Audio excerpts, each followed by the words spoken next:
The last few decades have seen an explosion of people coming to Christ, with thousands of new churches being planted in many parts of the world. These young Christians are excited about their new faith, but they often lack the leaders required to bring them into maturity in the relationship with Jesus Christ. While there are at least 5 million church leaders in the world today, it is estimated that only 5% of them have been trained.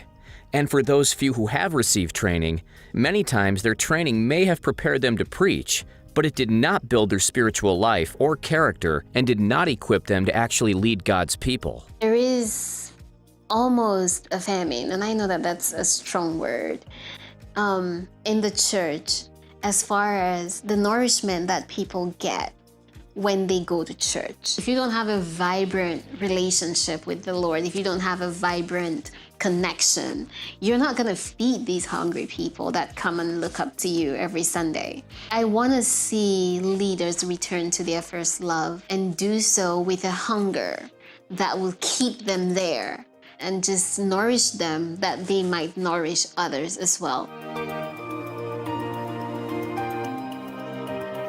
Our goal says that in order for that leader to be healthy and to be effective, he must be well built in 5 areas: Christ or spiritual life, community or relational life, character, calling, vision, and competencies, able to think and act well. So these are the 5 C's that for us define what is a healthy leader. For more than 20 years, LeaderSource has partnered with hundreds of church planting networks and ministries in dozens of nations around the world, teaching leaders how to build leaders. The LeaderSource approach to training is biblically sound and proven in many cultures. I met church leaders and shared about BHL. They're amazed, and they always said, this is the one that really needed for the church. Leader development will look different from nation to nation and culture to culture, but the core principles developed by LeaderSource are effective anywhere they are taught. As a result, the leaders we train go on to train many new leaders themselves. That's that catalyst role. We don't want our name on everything, just want the kingdom of God to be expanded.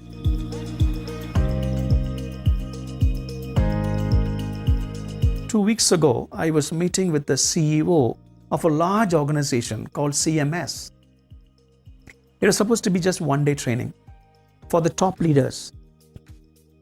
So at the end of the training, he said, Jeba, we are going to do this training for all the 400 staff of this organization. I said, why? Because I listened to my seniors who are here for the last 24 years. They said, we have never heard something like this. We have attended several trainings in 24 years, but nothing like this, which talks to my life and which talks to my transformation before I talk to my colleagues and my organization as a whole.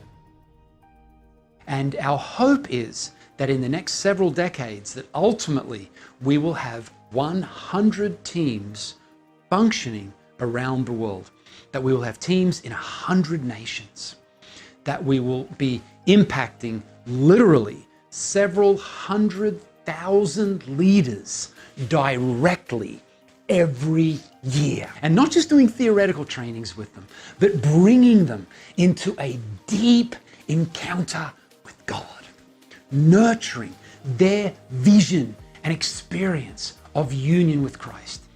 Can you imagine several 100,000 leaders every year are being encouraged with a vision that they can build leaders themselves? They don't just have to send them off to some other country, to some higher academic institution, but they can build leaders. And not only do they have the vision to do it, but they actually have the practical ability. They know how to build leaders because it's not hard. Wow. With a vision for healthy church, with a vision for the generational succession of leaders. Can you imagine the change, the impact that this will have in the church around the world?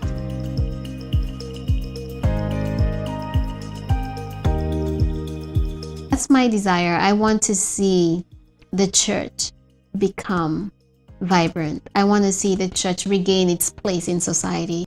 The need is there, the demand is there. I think LeaderSource is only going to expand and explode. So that is the way I see it.